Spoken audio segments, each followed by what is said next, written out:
untuk di IKN nanti.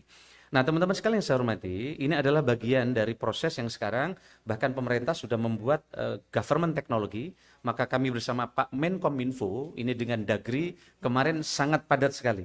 Rapat 36 kali untuk menjembatani antara satu sisi Kominfo itu ada identitas digital, itu kewenangannya Kominfo, sementara digital digital ID itu Dagri dan Kominfo ini mesti ada titik temu untuk menangani ini. Alhamdulillah kita sudah ketemu SSU-nya Inapas dan seterusnya, tapi ini soal lain. Tetapi ini background ini menjadi penting karena sistem digital di pemerintahan IKN itu akan menjadi PR yang ada di depan mata yang nanti akan kita kerjakan. Nah, teman-teman sekalian yang saya hormati, ini adalah ada chart yang saya kira bisa dilihat bagaimana Presiden menyampaikan bahwa pemindahan ibu kota negara menjadi langkah strategis yang bukan hanya membawa perubahan secara fisik bangunan atau gedung pemerintah, melainkan juga transformasi pola pikir, budaya kerja, dan dukungan sumber daya manusia. Jadi pola kerja dan lain. Oleh karena itu di situ ada smart government, ada smart natural dan seterusnya dan seterusnya. Ini adalah bagian yang nanti akan kita eksekusi di lapangan. Nah, yang berikutnya adalah lalu bagaimana peran Kemenpan RB. Oleh karena itu kami terima kasih kepada Pak Wamen, terima kasih, begitu juga Pak Dirjen, karena Kominfo ini adalah menjadi pusat untuk memberikan informasi berbagai kebijakan pemerintah. Saya kira nanti bisa kita rutinkan beberapa kebijakan penting. Pertama, tugas Kemenpan adalah menyusun strategi pemindahan pegawai ASN ke IKN. Nah, strateginya seperti apa? Kami sudah siapkan di slide ini. Melakukan koordinasi yang diperlukan dengan kementerian lembaga yang terkait untuk memastikan kelancaran pemindahan ASN.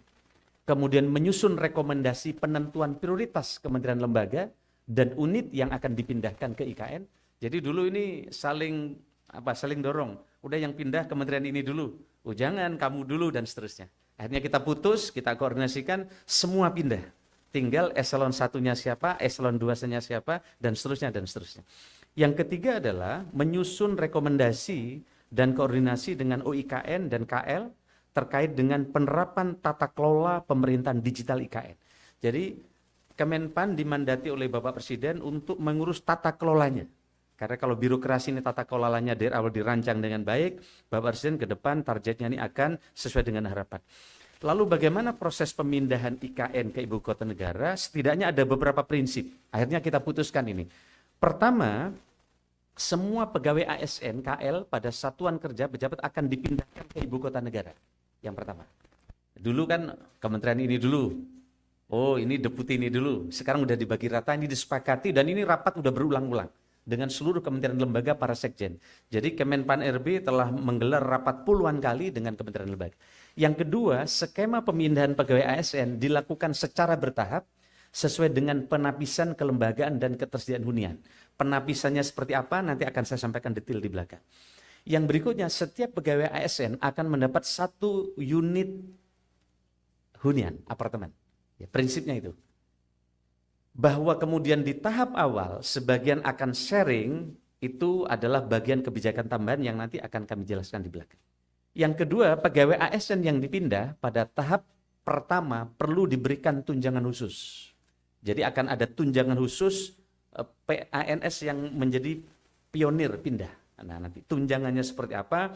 Ini dalam waktu dekat akan kita bahas di ratas. Menunggu arahan Bapak Presiden karena kami akan laporkan skema-skema insentifnya seperti apa.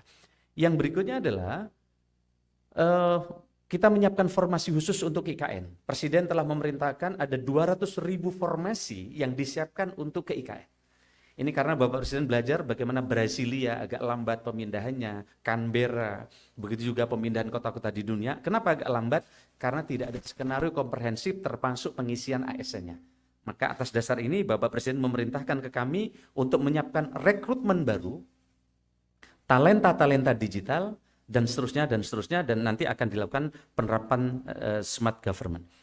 Nah teman-teman sekalian saya hormati, ini adalah beberapa contoh bagaimana kita belajar dari Brazil, Australia, dan Malaysia terkait dengan pemindahan ibu kota.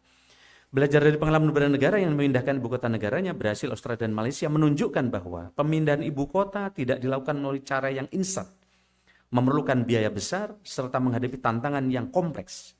Oleh karena itu, Presiden telah memberikan arahan cukup komprehensif kepada kami, termasuk bagaimana pentingnya keterlibatan semua pihak termasuk di dalamnya adalah memindahkan ASN ini dengan grand design yang lebih komprehensif. Nah, Bapak sekalian saya hormati, dari aspek kelembagaan dan tata kelola, pemindahan ibu kota negara dilakukan secara bertahap, yaitu jangka pendek, jangka menengah, dan jangka panjang. Nah, ini bisa saya sampaikan ini short term-nya adalah miniatur penyelenggaraan pemerintahan. Yang penting miniatur penyelenggaraan pemerintahan nanti bisa kita kerjakan dulu. Itu fase pertama. Fase kedua adalah medium term, itu terkait dengan tahap lanjutan perpindahan kelembagaan dan ASN, perwujudan smart government dan seterusnya di tahap kedua. Kemudian kita juga menyiapkan rancangan ke depannya yang bagaimana untuk mewujudkan government yang lebih agile dan seterusnya. Ada fase 3, fase 4, dan fase 5. Yang ini juga telah kami rancang di mana di jangka panjang untuk mewujudkan masa depan pemerintahan didesain sistem pemerintahan yang lincah dengan dukungan pemerintahan yang memanfaatkan AI dan lain-lain. Ini sesuai dengan arahan Bapak Presiden. Nah, teman-teman sekalian, Kemenpan RB telah menyusun rekomendasi rencana pemindahan pegawai ASN ke IKN pada tahap awal 5 tahun pertama. Itu disebut dengan fase pertama, fokusnya adalah menyiapkan miniatur pemerintah, dan fase kedua penerapan share office dan share services system, dan fase ketiga adalah implementasi smart government. Jadi kami sudah siapkan Bapak sekalian, ini sesuai dengan arahan Presiden, fase pertama, fase kedua, fase ketiga, tentu juga akan mengikuti perkembangan kesiapan gedung. Ya, gitu. Yang berikutnya Bapak sekalian, ini adalah yang tadi kami maksud, pemindahan KL ke ibu kota negara dilakukan dengan beberapa penapisan atau filter untuk menjamin kinerja pemerintah dapat tetap berjalan dengan baik. Filter pertama, ini ya, filter pertama mendefinisikan peran strategis kementerian lembaga untuk mengidentifikasi seberapa penting peran kementerian lembaga ini. Nah, kementerian ini sangat penting. Ini di mana presiden ada, ini harus ada, dan seterusnya, dan seterusnya. Yang kedua adalah filter kedua, identifikasi peran dan fungsi sebagai sistem dukungan pengambilan keputusan, decision support system, dan sebagai strategic enabler, dan atau sistem pertahanan dan keamanan. Ini adalah penapisan yang kedua. Dan penapisan yang ketiga adalah bentuk risiko yang ditimbulkan dalam hal kegagalan pelaksanaan tugas dan fungsi kementerian lembaga. Jadi kalau KL ini gagal, nah risikonya seperti apa? Oleh karena itu ini yang nanti akan kita dorong untuk berpindah. Nah, hasilnya ini teman-teman sekalian. Inilah hasil penapisan filter 1, yaitu tingkat kementerian lembaga. Prioritas pertama ada 179 unit eselon 1 di 38 kementerian lembaga. Jadi sekarang sudah langsung 38 KL. Enggak kayak dulu konsepnya 10 KL dulu, 6 KL dan seterusnya. Prioritas kedua adalah 91 unit eselon 1 di 29 KL. Prioritas ketiga adalah 378 unit eselon 1 di 59 kementerian lembaga. Ini kenapa ada prioritas 1, 2, 3, kita sesuaikan dengan kesiapan hunian dan fungsi minimal dari pemerintahan. Tapi kita setelah menyiapkan bahwa Jakarta tetap bekerja sebagai kota bisnis dan kota pemerintahan berjalan dan kota bisnis tetap akan bergerak. Nah, teman-teman sekalian yang saya hormati, yang berikutnya adalah secara ideal, secara ideal jumlah pegawai ASN yang diperlukan untuk berada di KN dan prioritas pertama sekitar 11.916 pegawai. Namun demikian, pemindahan tetap disesuaikan dengan ketersediaan hunian dan infrastruktur IKN. Nah, oleh karena itu, kalau prioritas pertama itu ada 11.000 sekian. Prioritas kedua ada 6.000, prioritas ketiga 14.000. Jadi kita siapkan beberapa opsi dan kita terus mendapatkan update dari Menteri PU yang telah menyiapkan infrastrukturnya, dan kami terus berkoordinasi dengan OIKN sebagai otoritas untuk yang bertanggung jawab di IKN. Nah, ini adalah teman-teman skenario yang kami sampaikan yang pertama kali saya kira di forum yang seperti ini secara komprehensif di Kemenkominfo. Lalu yang berikutnya adalah terkait dengan rencana pengisian ASN di IKN. Ini penting. Selain pegawai ASN yang dipindahkan dari Jakarta ke IKN, pengisian pegawai ASN di IKN juga berasal dari formasi CPNS khusus IKN tahun 2024. Jadi ketika kami lapor kepada Bapak Presiden bahwa tahun ini kami lapor diperlukan rekrutmen fresh graduate, karena selama ini lebih banyak P3K. Maka saya dikomplain oleh fresh graduate, Pak Menteri, emang Republik ini Republik honorer katanya. Nah, padahal kami ini anak baru lulus, siap mengabdi kepada bangsa dan negara, kapan kami diberi formasi? Formasinya kan biasanya cuma kecil, paling cuma 6.000, 10.000. Nah, setelah kita hitung berapa yang pensiun 5 tahun lalu dan 5 tahun yang akan datang, maka kita mendapatkan data secara komprehensif, kita membutuhkan kurang lebih 600.000 fresh graduate. 600.000 fresh graduate ini adalah anak-anak muda yang nanti akan oleh tes seleksi terbuka, transparan, tidak ada lagi ada istilah orang dalam. Ya, tidak ada lagi ada istilah ASDP, anak saudara dan ponakan. Karena di situ semua sistemnya CAT. Maka KPK, kemudian Kejaksaan juga ikut tes di tempat kami. Termasuk juga Kemlu. Dan ini kemudian Bapak Presiden memerintahkan kepada kami diminta mempersiapkan dari 600.000 itu ada 200.000 ASN yang akan masuk ke IKN. Jadi sejak dia daftar langsung dia ngisi akan ke IKN. Jadi tidak ada lagi nanti menolak untuk pindah ke IKN. Dan syaratnya sangat ketat, mereka adalah yang punya multitasking dan seterusnya dan seterusnya. Ini adalah ASN sektor pusat, formasi khusus IKN 2024, kemudian kuota khusus putra putri terbaik. Nah, kami juga dalam waktu dekat, Presiden prinsipnya setuju, tinggal persentasenya akan dibawa di ratas, karena nanti persaingan sangat ketat untuk masuk ke IKN, peminatnya, trennya sangat banyak. Nah ini kan banyak yang tanya ke saya, Pak, katanya banyak yang nggak mau pindah ke IKN. Padahal justru secara informal, bahkan yang formal ke saya, banyak yang mereka tidak masuk dalam skenario pemindahan ke IKN, minta dipindah ke IKN. Ada dokter, ada profesional, latar belakangnya yang mereka kemudian di ASN, dan ini menurut saya sesuatu yang menggembirakan. Nah, kita sedang akan membuat kebijakan, persisnya nanti akan diputuskan di ratas, akan ada persentase khusus putra-putri Kalimantan di dalam formasi CPNS ini. Saya khawatir kami kalau diserbu oleh semua se-Indonesia, jangan-jangan nanti grade-nya mereka sangat tinggi, maka sebagian teman-teman tidak mempunyai tempat untuk partisipasi di pegawai di IKN. Oleh karena itu nanti akan kita siapkan persentase berapa dari wilayah Kalimantan. Kemudian mutasi pegawai ASN Pemda wilayah Kalimantan Timur. Mutasi dimungkinkan tapi harus melalui seleksi terbuka. Sehingga nanti mutasi dari Pemda sekitar yang akan masuk ke IKN memang transparan, punya kualitas dan nanti akan bisa menggerakkan birokrasi dengan baik. Nah, teman-teman sekalian, inilah pengumuman Bapak Presiden ketika formasi tadi, ada 2,3 juta formasi dan 1,86-nya adalah formasi yang ada di instansi daerah. Kemudian ada 429.000 adalah instansi pusat, dan nanti ada sekolah kedinasan. Nanti ada baiknya juga, Bu, ini sekolah kedinasan langsung sebagian dipecah untuk IKN. Kita sedang koordinasi percepatan. Inilah arah pengadaan kebijakan ASN yang ke depan, Bapak sekalian, teman-teman. Pertama kita beresin dulu dasar. Jadi pelayanan dasar guru dan tenaga kesehatan kita beresin. Nah, Bapak Presiden juga memerintahkan di IKN nanti ada sekolah-sekolah terbaik yang hadir di sana. Kami sedang koordinasi dengan Mendikbud, nanti akan ada sekolah yang langsung ditangani oleh Dikbud dengan sekolah unggulan.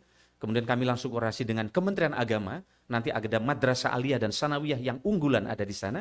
Karena Kementerian Agama ada MAN IC yang sangat bagus, nanti prototipenya akan dipindah ke IKN.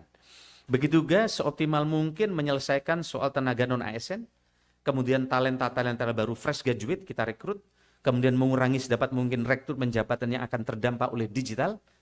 Ini kadang banyak formasi yang diusulkan. Kenapa nggak disetujui oleh pusat? Yang secara teknis nanti itu akan terdisrupsi oleh digital. Maka ini tidak kita setujui formasi-formasi. Oleh karena itu ke depan kita rekrut yang memang tidak terdisrupsi oleh digitalisasi.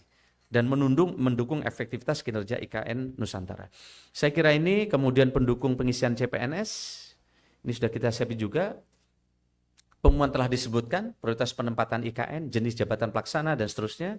Penempatan CPNS formal di 2024. Dan kami ingin sampaikan, untuk mulai tahun ini, kalau biasanya tes CPNS itu hanya sekali setahun. Terima kasih yang sudah subscribe.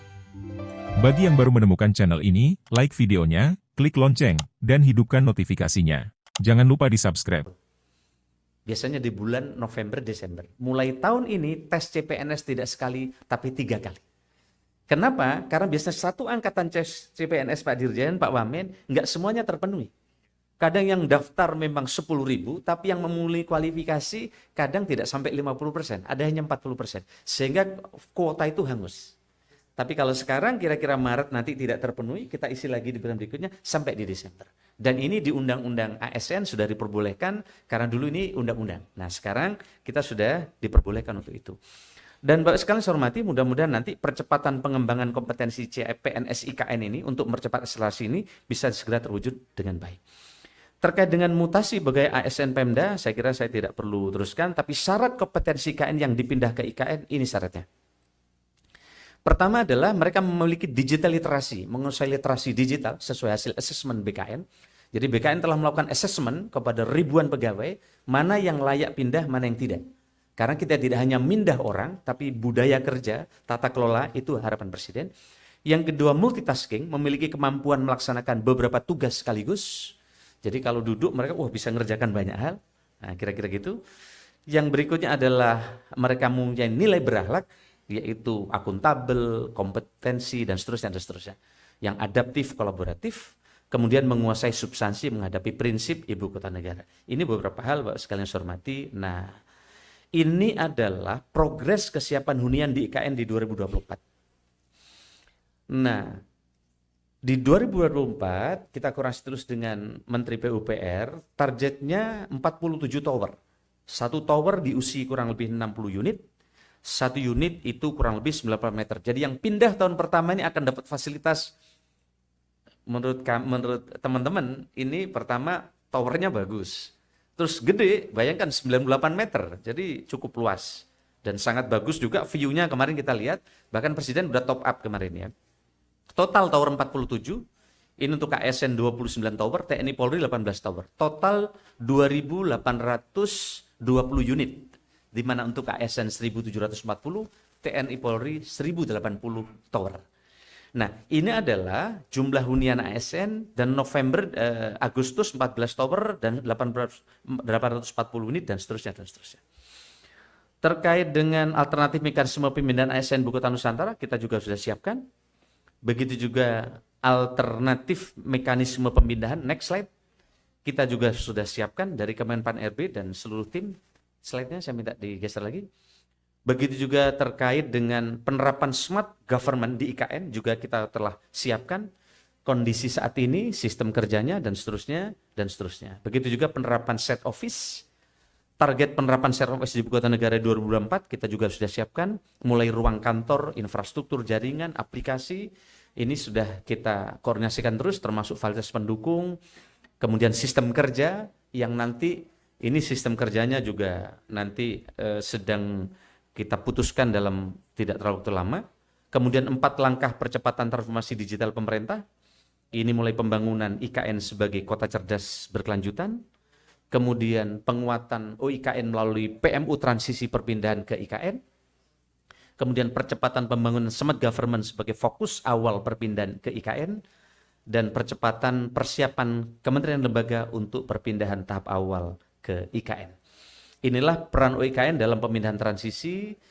Beliau menyampaikan bahwa saya membayangkan bahwa kalau kita bisa mengintegrasikan dan mengkoordinasikan seluruh sumber daya lintas sektor, maka lompatan itu akan terjadi dari negara yang kategorinya para kembang untuk masuk ke negara maju.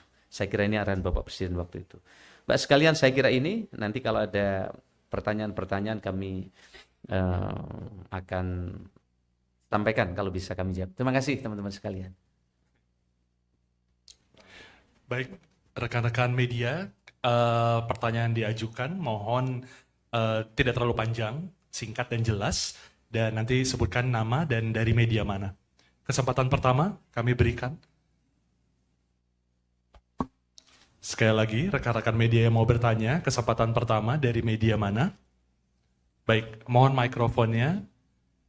Bapak, saya Erik dari NHK. Di sebelah sini. Izin Pak. Agak maju Mas, nama dan dari media mana? Saya Erik Pak dari NHK Jepang. Izin mau penegasan aja Pak, untuk fase pertama itu pemindahannya timeline-nya kapan Pak? Apakah memang Oktober atau kapan tahunnya? Terima kasih. Baik. Ada lagi yang lain? Oke, pertanyaan kedua. Kita kumpulin pertanyaan dulu, 3 pertanyaan kalau begitu ya Pak Menteri. Ya.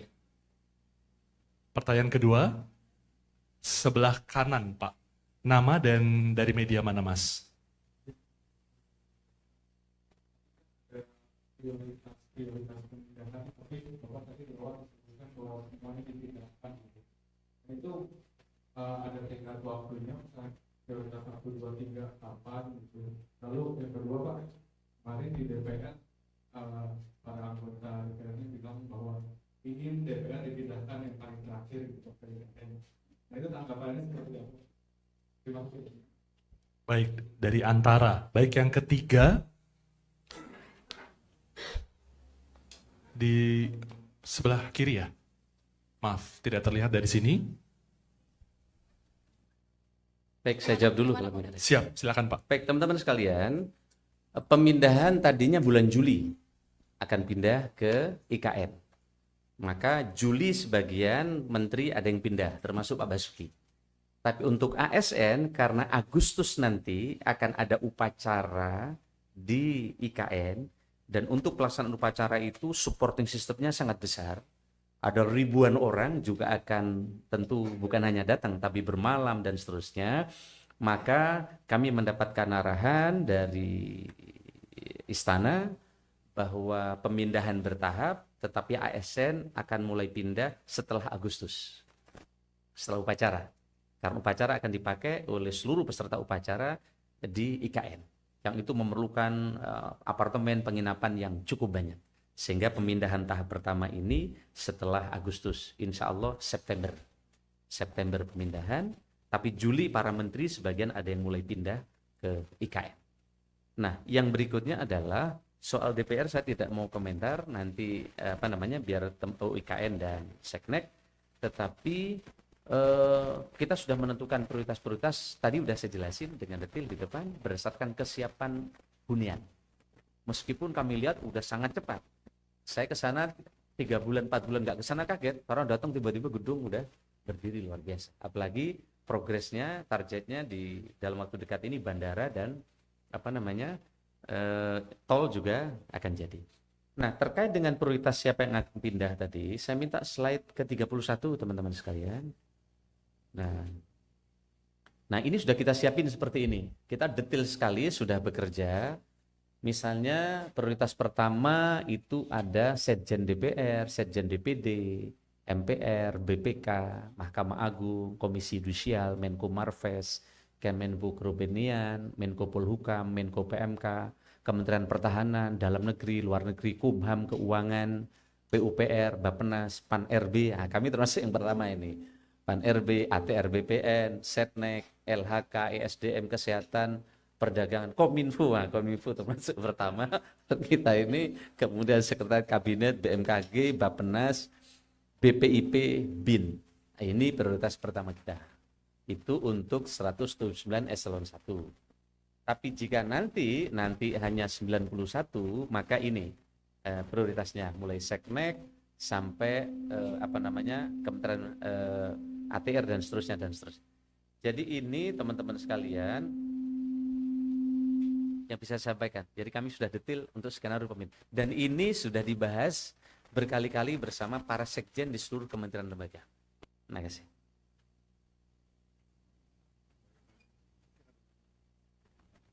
Satu lagi kalau begitu teman-teman.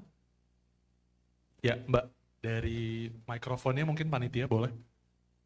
Di sebelah kiri ya Pak Menteri, nama dan dari media mana Mbak? Silakan. Izin Pak Mawar dari Harian Kompas. Pak, tadi sempat disinggung terkait tunjangan khusus gitu ya Pak yang akan disiapkan bagi pionir gitu Pak. Itu tunjangan khususnya ini seperti apa gitu Pak, dan mungkin anggaran yang disediakan berapa sih Pak? Terima kasih. Baik, terima kasih. Ada lagi? Satu pertanyaan lagi boleh? Rekan-rekan media. Ya, di sebelah kiri masih Pak Menteri. Nama dan dari media mana Mbak? Selamat pagi Pak, dari Garuda TV. Dari mana, bertanya, Garuda TV. Oke. Izin bertanya untuk, tadi kan ada target fresh graduate ya, untuk pengisian ASN 600.000 dan nanti akan dipangkas menjadi 200.000. Kira-kira apa pertimbangannya untuk fokus ke fresh graduate, dan kira-kira syarat detailnya apa aja nih Pak, untuk bisa diinfoin ke teman-teman fresh graduate? Terima kasih. Dua pertanyaan dulu Pak Baik, Menteri. Tuan. Ya, Baik. silakan Pak. Teman-teman saya minta yang slide beberapa tunjangan pindahan yang secara umum. Nah, Bapak sekalian yang saya hormati, jadi nanti mulai kepindahan pengepakan barang, transportasi dan seterusnya itu akan dibantu. Satu ASN biaya pengepakan, kemudian pasangan ASN biaya tunggu, kemudian ada asisten rumah tangga, itu biaya transportasi dan seterusnya. Nah, untuk insentif khusus biaya terkait dengan tunjangan pionir, saya belum bisa umumkan di tempat ini karena masih nunggu ratas dalam waktu dekat. Tapi kita sudah simulasikan secara lebih komprehensif. Oh, kalau ini kan beda-beda. Ada kementerian lembaga yang tukinnya masih 80%. Ada yang tukinnya 70%. Ada juga kementerian lembaga yang tukinnya udah 100%. Itu mempengaruhi nanti selisihnya ini untuk kita jadikan tunjangan pionir. Jadi tunjangan pionir kita siapkan, pasti ini akan menarik, tapi belum bisa kami sampaikan karena saya masih harus lapor di ratas. Mudah-mudahan minggu depan setelah lapor di ratas, saya kira nanti bisa laporkan kepada teman-teman. Tapi skemanya sudah kami siapkan. Yang berikutnya terkait dari Roda TV, kenapa fresh graduate? Karena selama ini justru lama sekali kita tidak merekrut fresh graduate. Kita selesaikan P3K saja, itu kemarin 2,3 juta. Gede sekali. Nah, fresh graduate kenapa tidak kita rekrut selama ini? Karena kita ingin selesaikan teman-teman yang mengabdi di P3K, yang udah puluhan tahun tapi belum terangkat. Tapi kita sudah siapkan skema, ada P3K penuh waktu dan paruh waktu. Dan atas dukungan DPR di jalan tengah, dan sekarang makanya alhamdulillah ini jadi solusi. Tapi pada saat yang sama sudah lama sekali anak-anak yang punya kapasitas ahli IT, hukum, ekonomi tidak punya kesempatan di sini. Maka tahun ini kita buka, tapi dengan seleksi yang amat sangat ketat. Sehingga tidak ada lagi jadi PNS ini hanya orang dalam. Kalau bapaknya pegawai, anaknya jadi pegawai, nggak ada lagi. Sekarang semua orang punya kesempatan yang sama. Maka kemarin saya senang ada anak desa tiba-tiba menjabat di posisi tertentu karena sekarang punya kesempatan yang sama. Saya kira ini adalah komitmen pemerintah untuk menghadapi Indonesia Emas dengan menyiapkan SDM, dan pada saat yang sama pemerintah sedang menyiapkan apa yang disebut dengan sistem pemerintah berbasis elektronik. Kenapa? Nah, ini mulai bulan depan ini sekarang sudah proses. Formasi sudah ada, sekarang sudah kita koordinasi terus, tapi kita akan pelototi. Kadang KL tuh nakal, yang diusulkan formasi yang justru nggak diminta ke IKN. Kalau nggak ada kita kembalikan. Maka siang nanti setelah ini kami akan zoom dengan BKN, saya minta dipelototi lagi kementerian lembaga berapa yang sudah akan dimasukkan ke IKN. Nah kalau enggak nanti hanya untuk kantor di Jakarta, padahal kita ini harus menyiapkan formasi ke IKN. Jadi kontraknya 200.000 dari sekarang formasi IKN. Tapi menarik, kemarin saya dapat dari Pak Basuki, anak-anak muda PU yang sekarang di sana, katanya Pak Basuki nggak mau pindah ke Jakarta. Yang sekarang jadi tim. Kenapa? Di sana nggak ada kemacetan. Anak yang tadinya tinggal di Bogor, di Kerawang, setiap pagi macet. Di sana nggak ada kemacetan. Apalagi sampai kemarin mobil listrik semua sedang didesain, sehingga di sana sebagus apapun Pak Wamen punya mobil, tapi kalau nggak listrik nggak bisa masuk ke sana. Nggak bisa masuk ke sana. Dilarang masuk. Jadi teman-teman bisa menyaksikan kota sehat seperti apa yang nanti sekaligus menjadi kota cerdas. Cukup?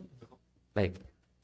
Terima kasih sekali lagi rekan-rekan media. Baik teman-teman sekalian, saya ingin tutup dengan pantun. Burung Raja Wali terbang mengudara, terbang menari mengitari buana, memulai kemajuan di Nusantara, masyarakat sejahtera dan bahagia. Terima kasih, selamat pagi, kurang lebihnya sempurna. Terima kasih Pak Dirjen, Pak Wamen, terima kasih yang telah memberikan kesempatan. Ini sebelah kiri ini Bu Sesmen Pan RB. Terima kasih juga semua teman-teman. Wallahul muwaffiq ila aqwamit thoriq. Selamat pagi. Assalamualaikum warahmatullahi wabarakatuh. Izin Pak